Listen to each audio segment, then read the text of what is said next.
everybody, it's me, the Champ. So glad you could join me again for another episode. Up on City Hall Station, which is just blocks away from Booker's Barbecue Grill and Crab Shack. A little hungover. What's the deal? Well, the whole Patron thing, we had to do the old suck, swallow, and spit all night long. So I'm recovering. I beg your I'm pardon? in recovery.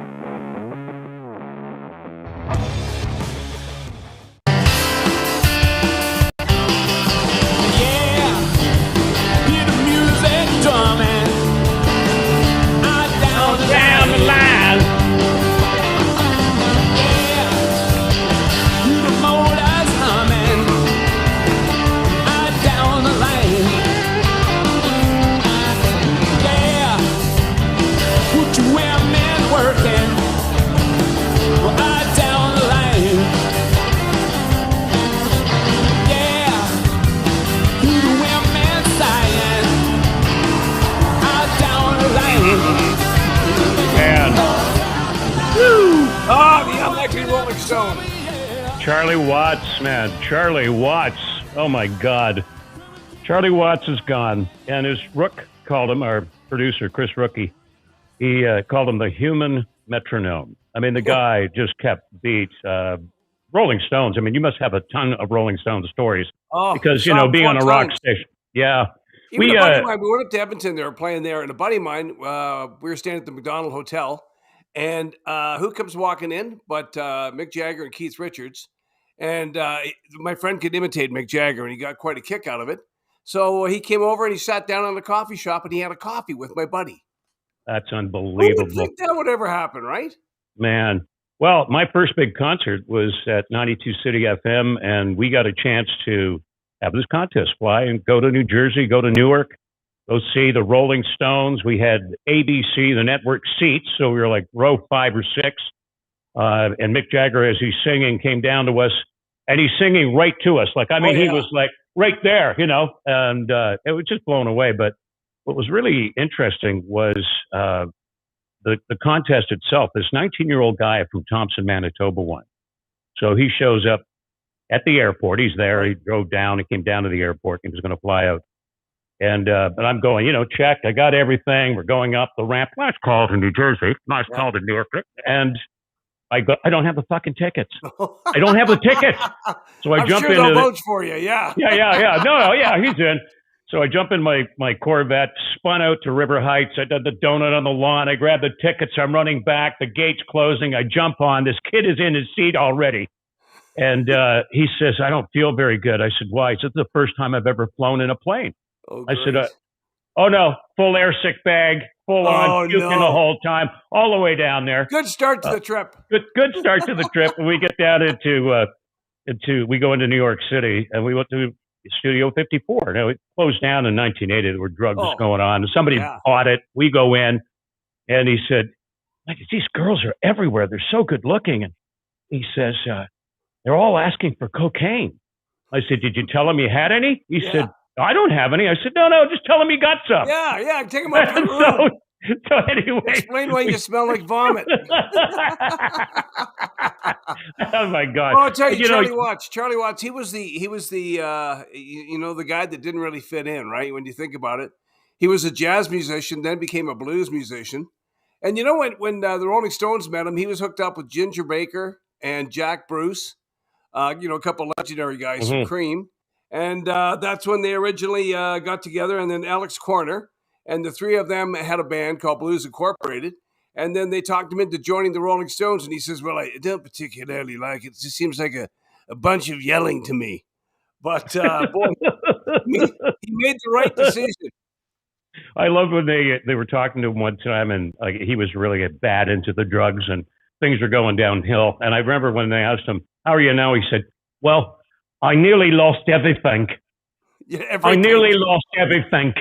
You know, the funniest thing about that, and no one's going to believe this, but it's the truth. The guy got him off the drugs was Keith Richards. Keith Richards was the guy who talked him off the ledge. Did you ever think that Charlie Watts is going to be the first guy to go? Keith Richards is going to outlive everybody. He's going to be falling off a tree. Yeah. Oh, yeah. He's going to be 300. They can't fucking kill him. Well, it's just amazing. But, we're going to find in the next little while, I was shocked when we lost Tom Petty, but we're going to start losing people of that, of that caliber, of that age too, of some of the biggest bands that ever were. I'm just trying to outlive my dog right now. Me That's too. what I'm trying Me to too. do. And I'm not doing very well.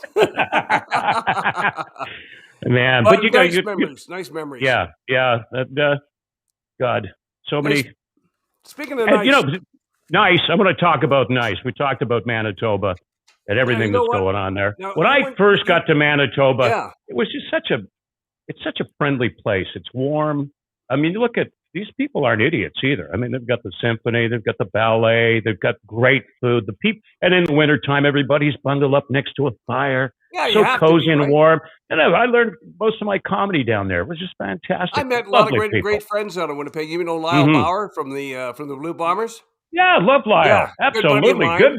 Excellent. Yeah, and they threw a huge party for us. I was out there with John Candy and Wayne Gretzky, Bruce McNall, and Larry Rickman. We were bringing the football team out there for a exhibition game. And we're of course starting the American expansion into the CFL, going down to the States. And we played we played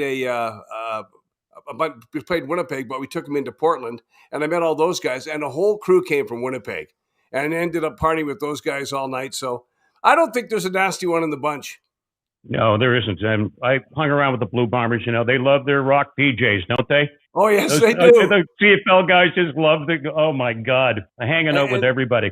You know what? I don't think anything's changed. I just saw this clip from the start of the week here, and Justin Trudeau being welcomed in Manitoba. Oh, they loved him. Yeah.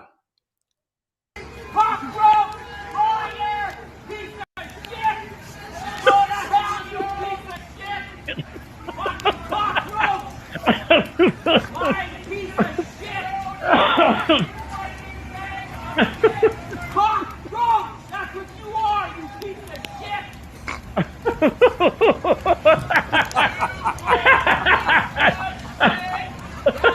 Sorry, sir, I didn't hear you. Yeah. Oh my God.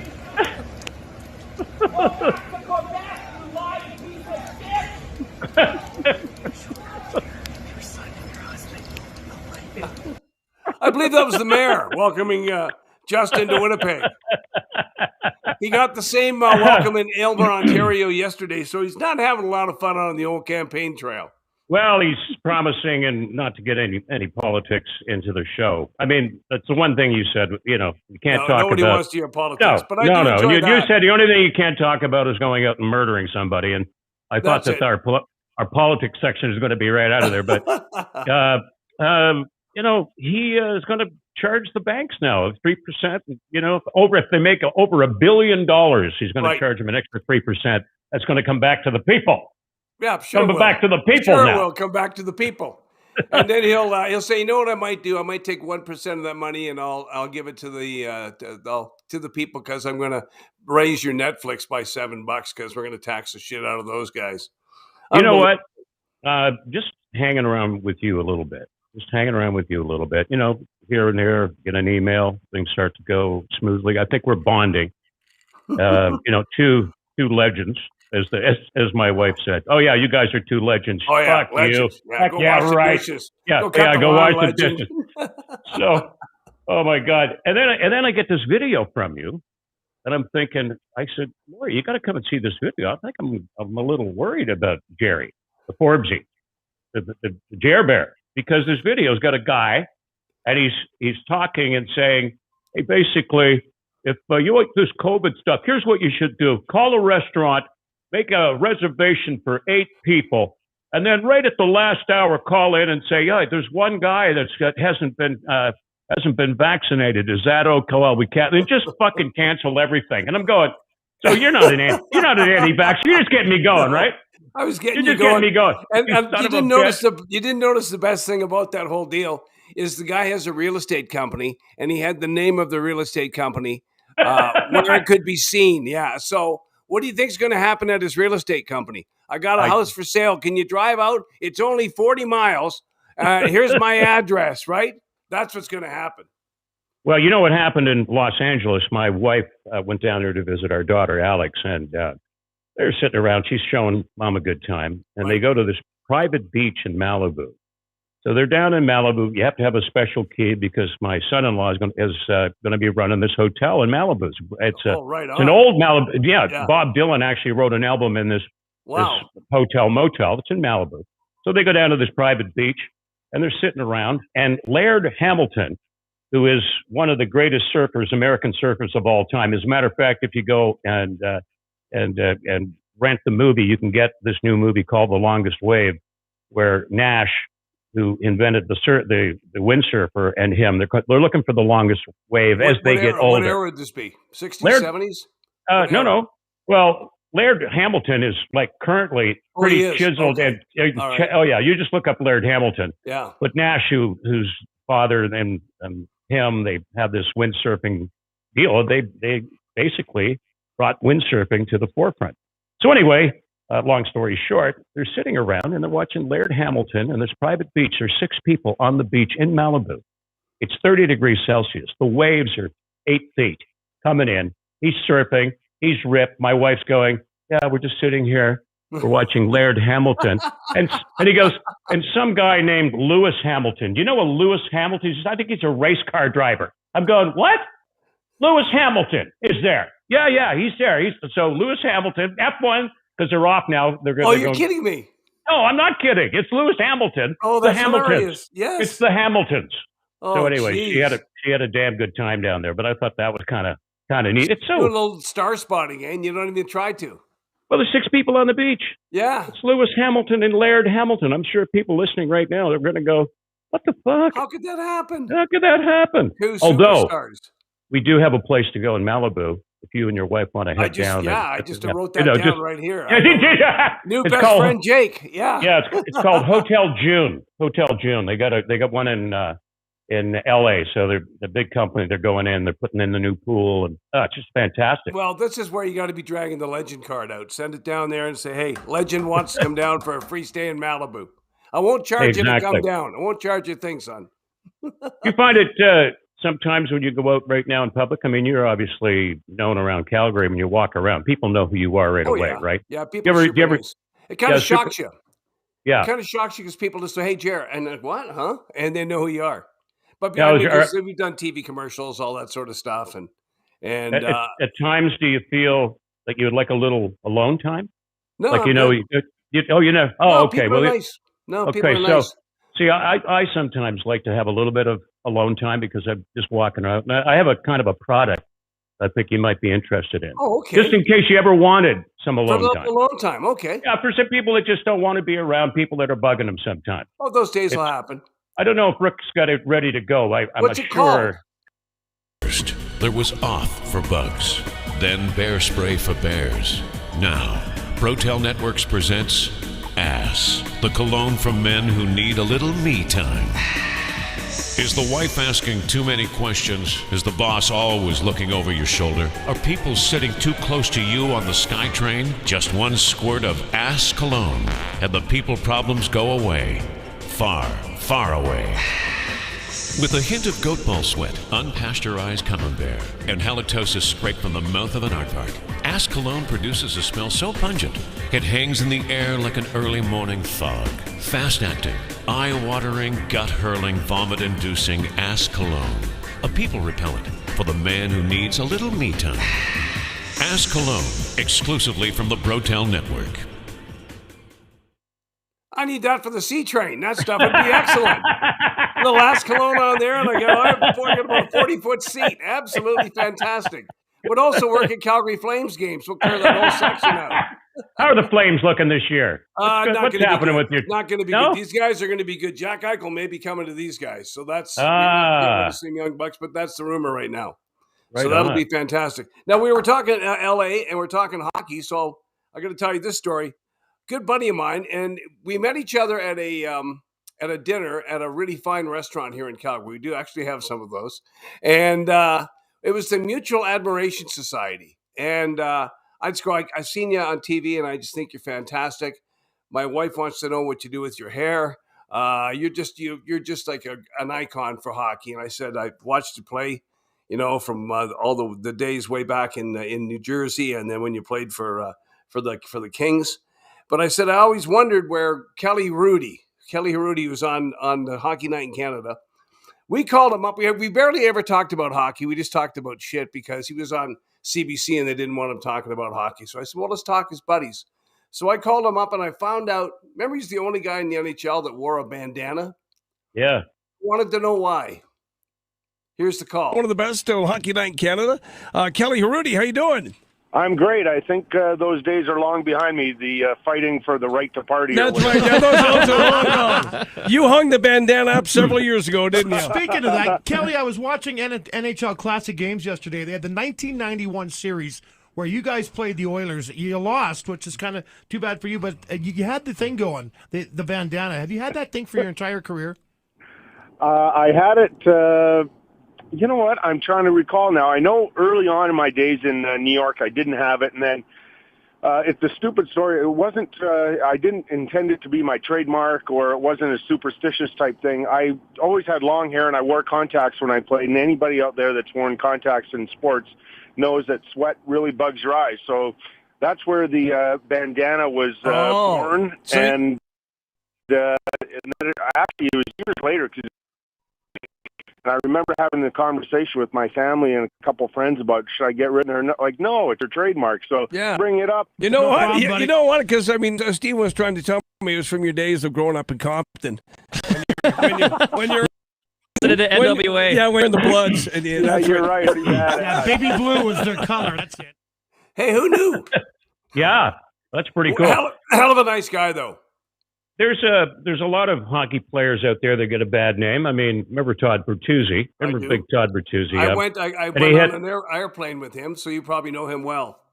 I do know him very well. Yeah. And when he hit, what's his name from Colorado? Who's the guy? Steve somebody. He laid Steve out. Smith. And then no, wasn't Steve Smith. No, Steve. But I know you're talking about. Yeah. Anyway, that guy, Todd Bertuzzi laid him out, and I remember one of the first aid guys that got there was there, and that guy said his career was over. He'd never play again.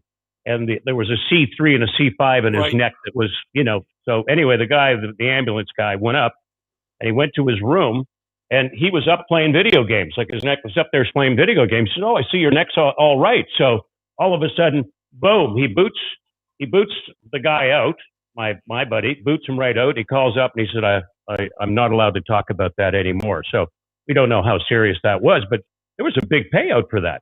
There was a big payout for that, and it nearly ruined Todd Bertuzzi's career, right? It did. It was a tough time coming back. But my favorite Todd Bertuzzi... Go ahead. Go ahead. My favorite Todd Bertuzzi story, we went down to L.A., and we used to stay at the Checker Hotel down there with the team, and you just walk down to the Forum. And then, so Neil McRae, talking about Neil McRae, it's always our favorite Neil McRae, little... isn't it? Neil McRae all the way into it. Would always talk about Todd Berbuzzi and Luzi and just call them names, right? So he's up in the hotel room. My daughter shows up because she was down in San Francisco. She came up. She was dancing down there, came back, and we were in the room. And I said to Todd Bertuzzi, come on up and meet my daughter, and we'll sit around and have a beer. So I invited Neil up to come to our room, and Todd was going to meet him. Was going to meet him, and knock, knock, who's there? Right. So we're just ready. I've got the mics ready to go. This should be really good. And all of a sudden his dog died. So Neil had to jump on a plane, and the deal never went down. I was just waiting. Really? That never would have been met him. great. No. Oh, it would have been fantastic. If you don't know Todd Bertuzzi, honest to God, he is a behemoth of a man. I've never seen a guy that big. Yeah. He's a solid guy. So he was a big Champ fan. Huge you like the champ fan. He was the champ. Oh, my God. Yeah, he was. He sure was. He and Bob Probert. Oh, God. Right? Great Did you Black watch that, Rob? Yep. That documentary, yeah. Yeah. We had Pretty sad. He had his wife on, and but he was going through a bunch of shit. I mean, when he went across the border and they found the Coke in the back of the seat, it was almost like he was begging to get caught, Yeah. I think he was reaching out. He had a nice restaurant in Montreal. He had things going for him, but then he was still into the drugs. He came to CJ one time. They were doing some game up in the Northwest Territories, and they were promoting it throughout Canada. I didn't know he was coming, so I just see this guy come walking down the hall in the radio station smoking a cigarette. And I go, that's fucking a little odd. And I go, holy shit, it's Bob Probert. I said it to him. Holy shit, it's Bob Probert. He goes, yeah, it's Bob Probert. I said, well, come on in. He goes, can you give me 5 minutes? I go, you can have an hour, right? Come on in, tell me some stories. So we talked about his career. We talked about his restaurant in Detroit. We talked about what he was doing. He was the nicest guy, smoked 3 cigarettes during the interview in the control room, and just like you were talking to an old high school buddy. And then at the end of it, he goes, which way's downtown? And I go, straight down the hill. You look at the tower, and that's where downtown Calgary is. And he goes, okay, I'm going to go hitch. I go, you know what? He was going to hitch. I said, look. No. Yeah, he was going to hitchhike down. So I said, look, don't worry about it. I'll give you a lift down. I'm out of here in 15 minutes. So I got to drive Proby down to the Saddle Dome where he met with the rest of the guys. But what a solid guy. I was really sad to see when he died. You know, we were talking about broadcasters. Let's see. Did you know Charles Adler? Oh, very well. I worked with him in Calgary. Yeah, they just gave him the shoes. They just gave him, see you later. When was that? He's up and today. Yep, see you later. Really? He kind of hit forever. He kind of hinted on Friday. He was talking about, I've worked 48 years. I think it's time to go for a rest. You know how your contract comes to an end, Gerry, or maybe that never happened to you. I could tell you a story on that one too. I got the company, yeah. They didn't get me, so it was good. So Charles is gone. And that's it? You're gonna leave me hanging there? No, I can't because okay. I guess I managed to squeeze an extra 2 years out by having an offer ready from another radio station that was competing. That I said, my job now will be to kill you, and I think I'll start getting up at 2:00 to make sure I bury this radio station. So then they said, hey, do you want another 2 years? Absolutely, that's all I asked for. Wow. See, I should have phoned you. Yeah. When I got the golden handshake, I was too nice because I was going in there. Really, at Rock 101, I was going in there to, hey, it's panned off, and all these guys are coming in. Brad Phillips, they're all there, and all of a sudden, I'm shaking hands, and there are about 5 or 6 of them around the table. And you know that handshake you get when it's really super clammy? Yeah. It's clammy, and then all of a sudden, they're nervous, and all of a sudden, they said, we're not going to extend your contract. And I went, you got to be shitting me. Like, I was in complete shock. Because you were doing well. Very well. They just didn't want to pay you. Yeah, because then it went on to the next. Yeah, they didn't want to pay me any more money. That's for sure. Yeah, so I just thought about it, and I had everything all ready to go. I went into the meeting, and they said, well, we're not going to renew your contract. And I said, well, that's fine. I said, what do I get? Well, you get your pension stuff. There's no going away gift or anything, no? I said, I think that kind of sucks. So you know what I'm going to do? I said, I've already contacted the CEO of another company that runs a huge radio thing. And matter of fact, they're right downstairs. And I will be starting down there on April 1st. No joking, but that's my start date. And they're going to pay me what I'm making up here. And I'm going to get up at 2:00 in the morning to see if I can't come up and destroy the radio station I built. So I said, these guys have been such dicks to me. I'm going to make sure that this is the way it's going to go down. And then I said, I know it's not your fault because my boss was Stu. He's a great guy. And he went, well, Stu Myers. Yeah. Yes, I love him. So he went back to them and he said, well, here's what he's going to do. And they went, oh, give him what he wants. Give him 2 more years.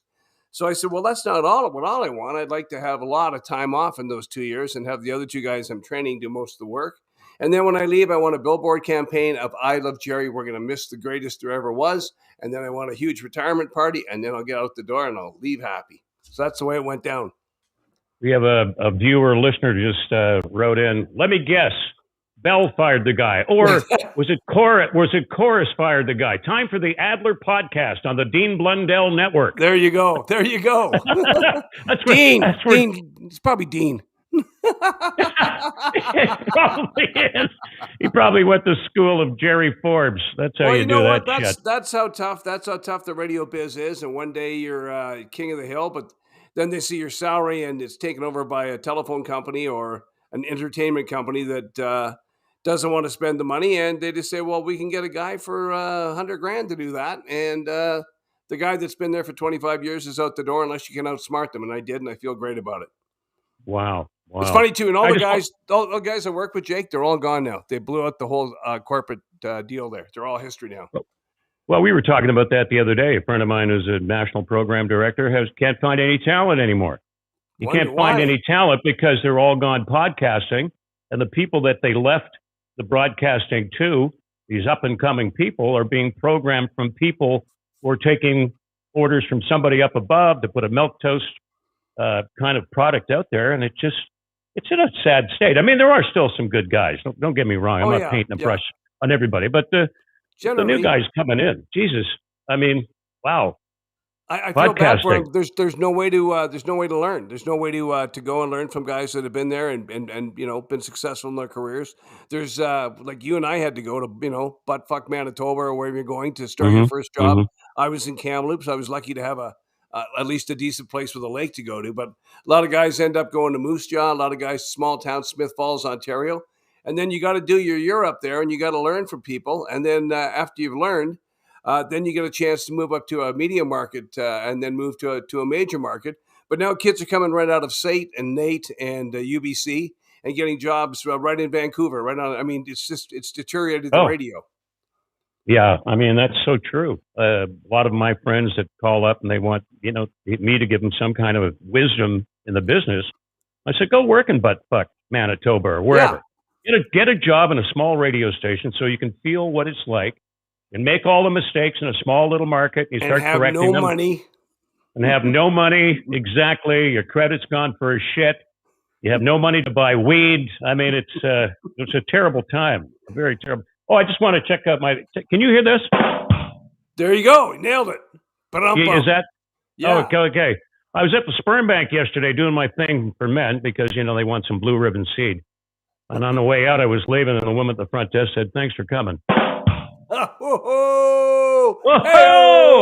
Hey, on a lighter note, I'd like to come out there and go fishing. You probably do a lot of that, eh? Do you go salmon fishing and tuna fishing? I got a place for you here, baby. You can come on out and, oh, God. Every one of my friends have boats. I mean, they've got the Grady Whites. They go out and salmon out here this year. They've been just like shooting fish in a barrel. Unbelievable. I'm not kidding. Yeah, it's been an unbelievable year. I know, too, if you go out there, you can get a package, too. We stayed at a couple of the hotels where you bring your fish back, then the guy will prepare it in the kitchen for you, and you can have a little feast of the fish you actually caught. That's right. They've got, there's so many places. I don't want to give anybody a plug yet until they start paying us. But, well, you should come on out here, plan a vacation. I'd love to, yeah. One of these. Maybe next summer we'll get something going. I want to be as excited about catching my fish as this video here. I found this one this week from Dean. Check this out. This is unbelievable. Oh, God. Look at motherfucking Chris Urquhart. Oh, shit. Oh, shit. The goddamn shark. Look at him work. Look at him work. Look at him work. Look at him work, goddammit. Look at him work. Look at him work. That's what he do. He do this shit. He do this shit. What? I told him. Motherfucking Chris Urquhart. Fuck with him. Me and Vaughn G. Shit. You see the DJ? You see the DJ? Big fish DJ. DJ. What? What the fuck you gonna do with that big ass fish? Nigga, you let him know. Nigga, you let him know. You let him know. I'm about to go. I want to be that excited. I want to be that excited when I catch a salmon. Look at that fish. Look at that fish. You got no DJ to track that fish. I'll tell you what. I've had anything over 30 pounds. If you're going for Chinook, they're Tyee, right? 30 pounds and over, they're Tyee. I caught a 47 pounder one time. It was the last day of the trip up at St. John's Fishing Lodge, and then we basically went out. And this friend of mine, who's one of the chief guides up there, called the chief. He said, "We're going out. We're going to get a fish. We're going to get a big one." So we went to a place. They have all these little holes that they call different one. This is called the Bellagio. Yeah. And he had his wiggly, squiggly lure on there and did the whole thing. And then the next thing you know, man, the rod just bent, and I caught that thing for an hour and a half. Got it in 47 pounds. Yeah. Wow. And I was that crazy. I was that. Look at me. I'm the DJ. I'm the goddamn DJ. You want the DJ? I'm the DJ right here. That's my fish. That's my fish. That's my fish. That's my fish. Well, what do we do if I go out to Calgary to visit you? What the hell am I going to do? Go skiing? No, we'll go shoot some boars. We'll go to Saskatchewan. Shoot wild boars. What? You can take a rifle out to shoot whatever you want, and they'll give you money for shooting the wild boars. They're all over the place. They'll just come flying. What are you talking about? What? Google it. Google wild boars, Alberta, Saskatchewan. There's 400-pound wild boars just running around, beating the shit out In of people. Saskatchewan. And in Alberta. Google Have you done it? My you buddy done it? did it. My buddy did it in Texas with an AK-47 because down there Well, they don't yeah, mess around. yeah. You they don't don't have mess much around left with to that. eat, but you sure have a great time while you're down there. Listen, I know that Yeah. there's a lot of. Were you going to go into something here? Yeah, I was gonna say. But I know your mind. It's bass fishing up out in Canmore in the Bow River. It's unbelievable. All right, bass fishing it is. Yeah. I'm having some of that smokehead right here. Oh, it's good. I just got a little bit of. I'm drinking your 40 Creek. Wasn't that supposed to be sent to me? Oh some bet shit! we made? I knew I did something wrong. No. Hey, how about your new quarterback? How about the new quarterback, Jake Mayer? Jake Mayer. He's pretty good. He's pretty good. Oh my, pretty good. Just don't. Well, the first two passes weren't so good. Okay, he had 2 interceptions right off the top. But anybody that throws a tight spiral on a J5V like that is, in my books, that guy is, Bo Levi must be shitting bricks right now. Well, I think he's going to return a little quicker than he expected when you see a guy like that. Really? Oh, yeah. Don't you think? Oh, yeah. Hey, legs feeling okay. Legs feeling okay. That's all right. It's just a little fracture. No problem there. But sometimes, these... God. I'll tell you, Matt Dunnigan, I know you probably know Matt. Have you met Matt? Oh, yeah, lots of times. Matt Dunnigan lived right next door to me in Winnipeg in Tuxedo. That's the little division we had up there. He had a full dance hall on the bottom of his basement. You walk in, the mirror balls are going, the videos are going. He had an indoor pool and an outdoor pool. And this guy was unbelievable. Matt Dunnigan, who I think one time threw... Yee-hoo! That's right. Yeah, that's Matt. I said, are we going to have some fun? He said, we're fixing to find out, bro. We're fixing to find out. He was a great chef, too. He can cook like crazy. Didn't he have some grill show on TV? Yeah, he was doing a grill show? It was called Road Show, I think. And he was on the Food Network doing that. And he was like, woohoo! Yee-haw! Doing all that stuff. He made a lot of money in his career, so he did okay. And now he's doing the TSN thing. But if you ever really want to look, when you look at Matt, it's hard to believe he has no neck. There is nothing from here down. It's just his chin into his shoulders. And he's put together. He's a tough son of a bitch. A lot of concussions. Yeah, a lot of concussions. He'd go that extra yard. He'd throw his head right at any lineman. He didn't give a shit. He used to do a bunch of charity stuff with us. And when they came to town, and remember Schultze? Oh God, Chris! Chris was a great guy. Yeah, and he died. Oh my God, that was a shocker. That was a complete shocker. Yeah, unbelievable. And that's we used to do the perlator thing together to before every game. We'd do it at the radio station, and we'd make sure that the perlator trucks were all full to feed the food bank and whatnot. And then I had another charity thing I wanted to show you. This was me being an athlete. I know it's hard to believe, but in my younger days, we had this hot girl that used to work with us named Kelsey Moore, and she was a runner. And she came down with some respiratory thing, and we were supposed to do this run. And she couldn't do the run, but we were on the hook for the money. We were going to have to raise a bunch of money for this charity for her kids' cancer. And so I made a bet with a guy. I said, I'll bet you I can run 5 miles after downing 6 beers, eating a pound of chicken wings, 6 beers, chicken wings, and I'll do it in a chicken suit down McLeod Trail with the cops behind me. And the guy goes, sure you will. Well, here it goes. Here we got her for you.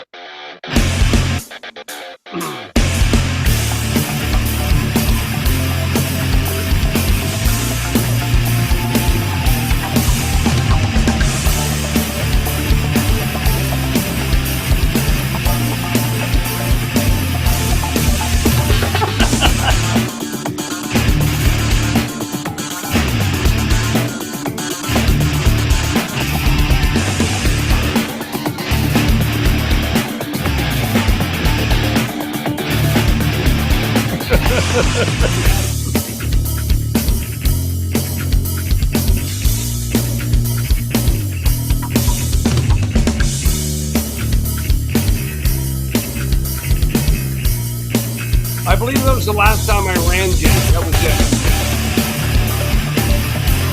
Looking good, brother. Looking good.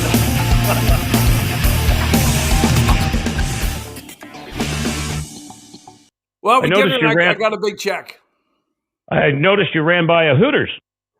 Well, There's a big yeah, Hooters sign up there. you noticed too that the girls kept taking. It was a pretty hot day. I had to make sure it was like a. It was 30 very degree hot. day, Yeah. So take your jacket off.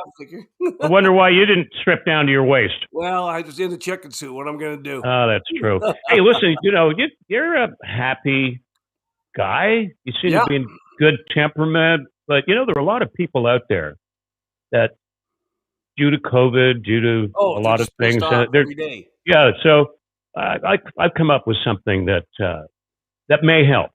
Please. Vancouver weather getting you down? Job stressing you out? Sad that your Prozac pills work about as good as a sugar cube?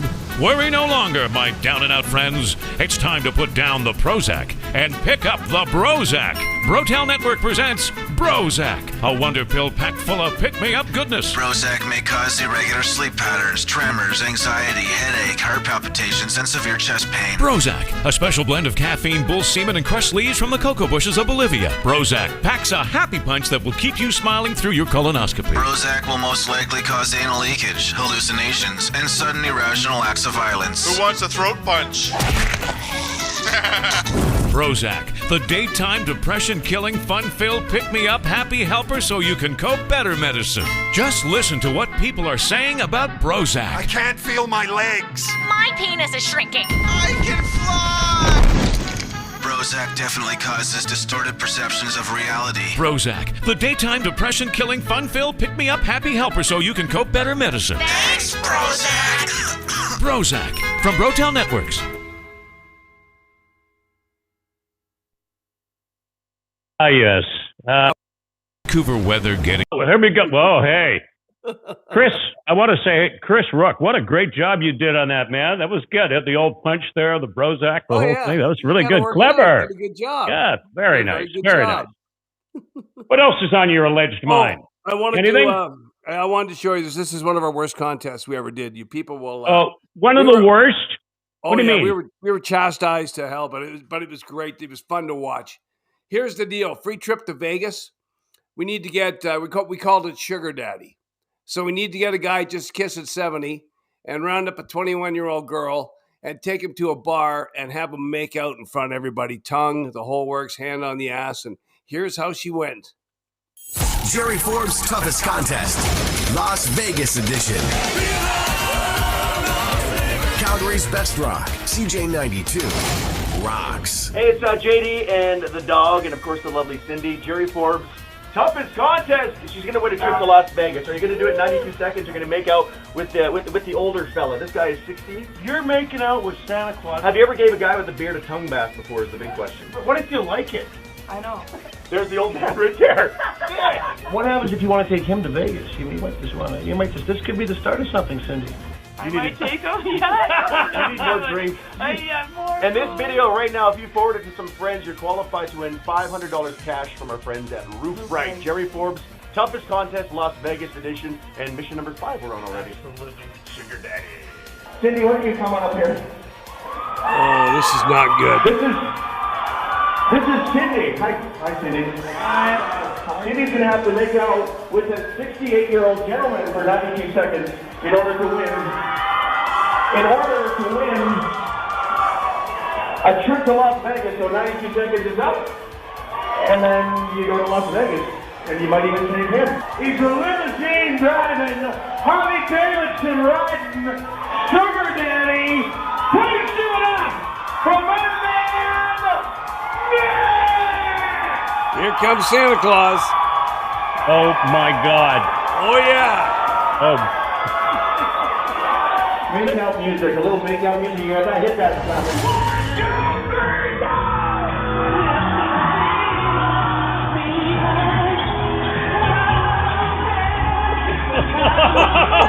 Oh, no. Oh, that girl's running the money. Just going deep with the tongue. Oh, my God. Throwing the napkins on him. Beautiful moment. He's going to have a heart attack here in about 10 seconds and fall to his death, but...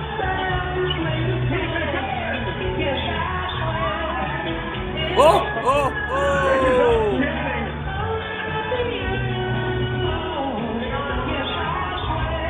I got to admit, I'm getting kind of turned on.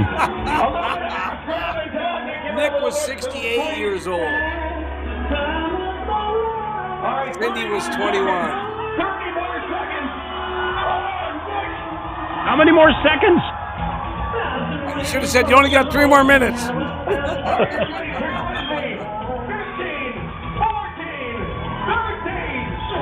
my God.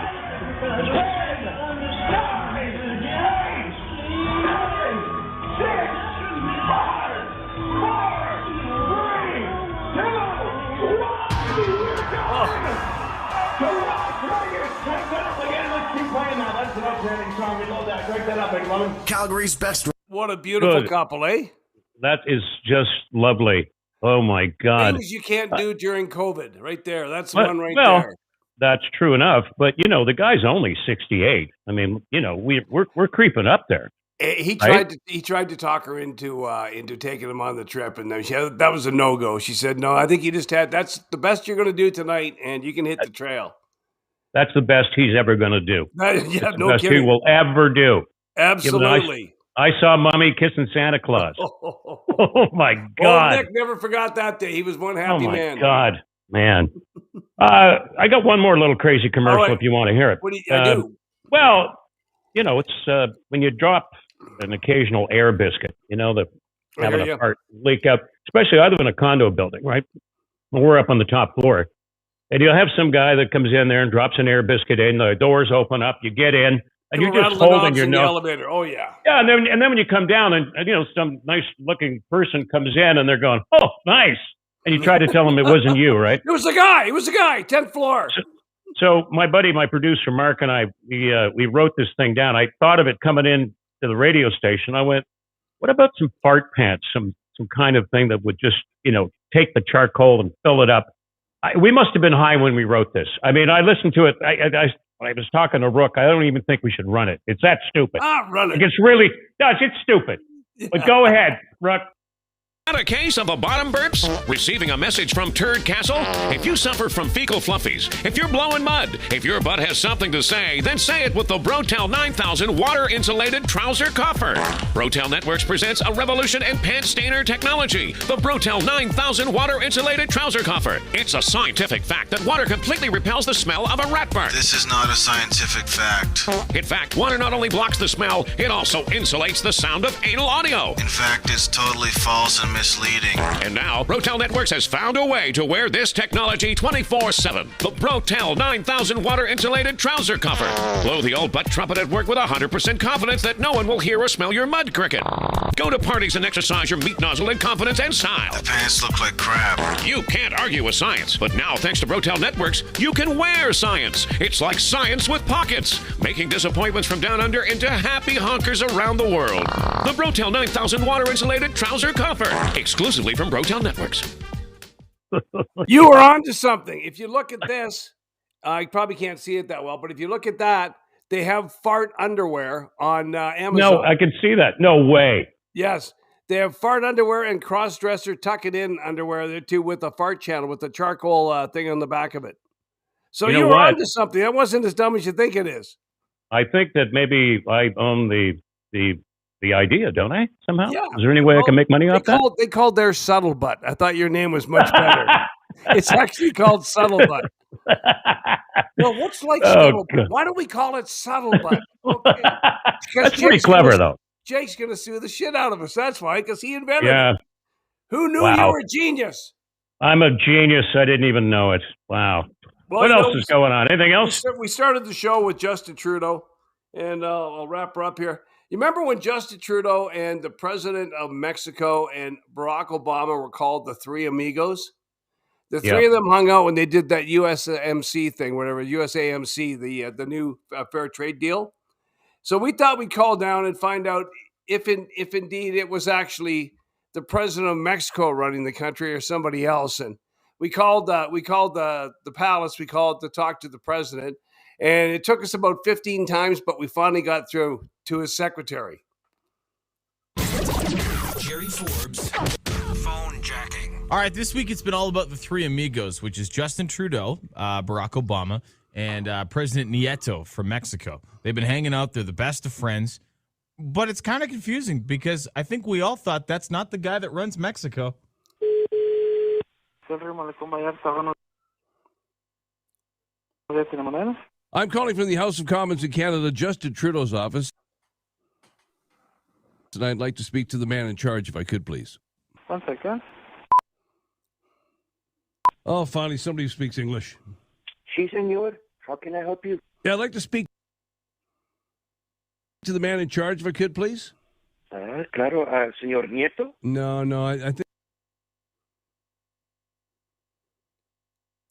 here's El Chapo, the one with the real control down there. No, señor. Señor Nieto is the president. Unfortunately, clip. We have the clipping problem.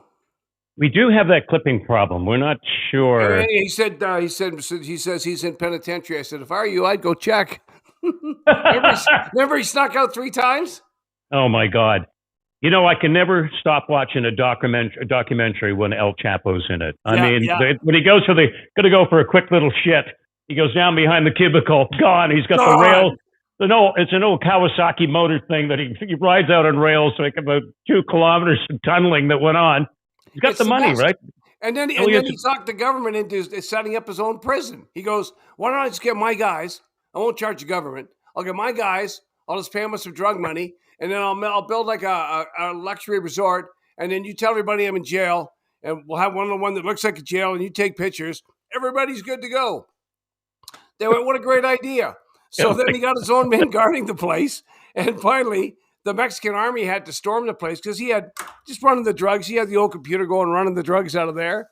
And then took him 3 times to finally get him out of there. And then now he's finally in penitentiary in the United States where he won't get out. Unbelievable. Well, when my daughter was married a couple of years back, we were down in New York. She got married at the Beacon Hotel.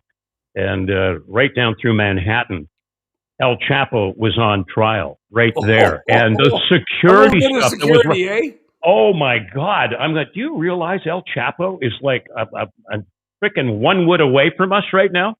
So, you know, you'd walk down, but the security, they had snipers right on top of the building.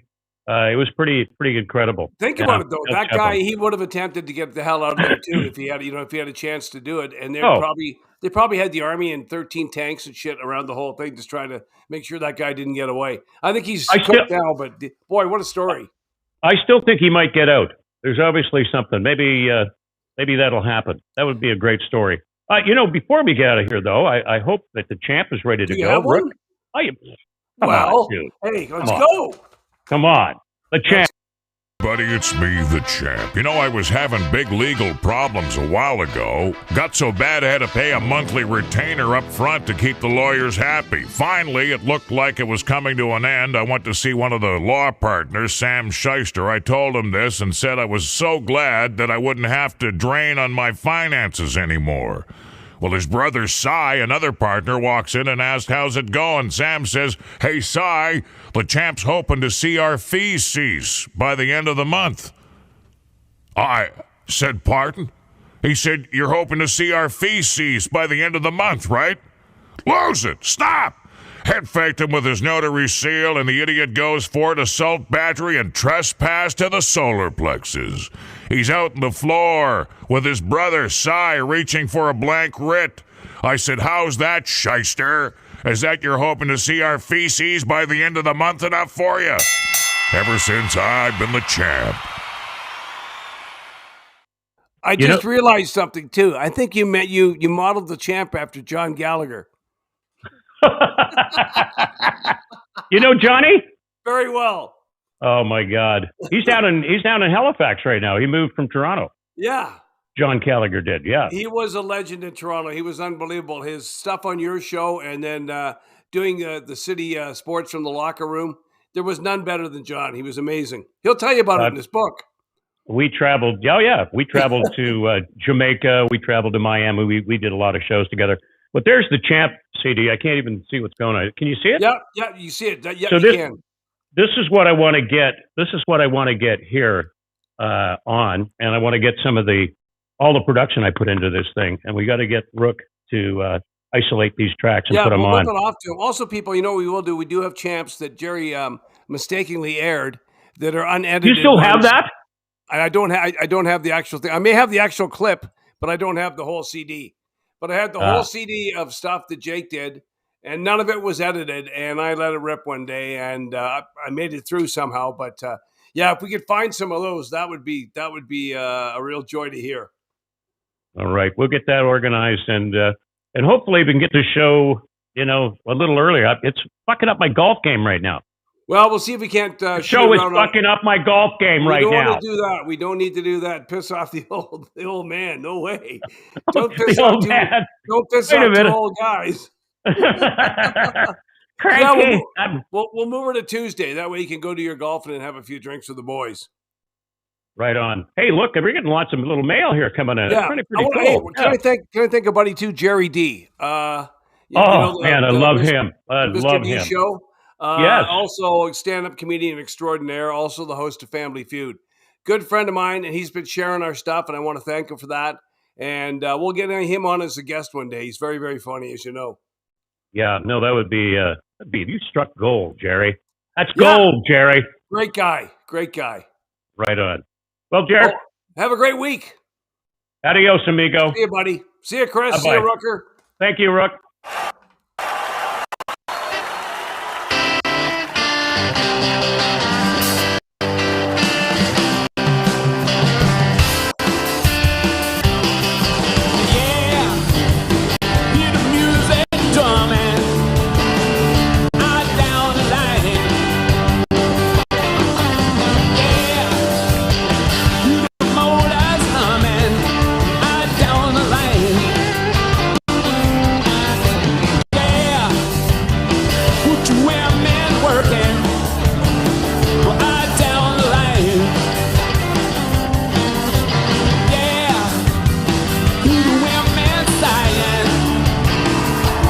Down the line.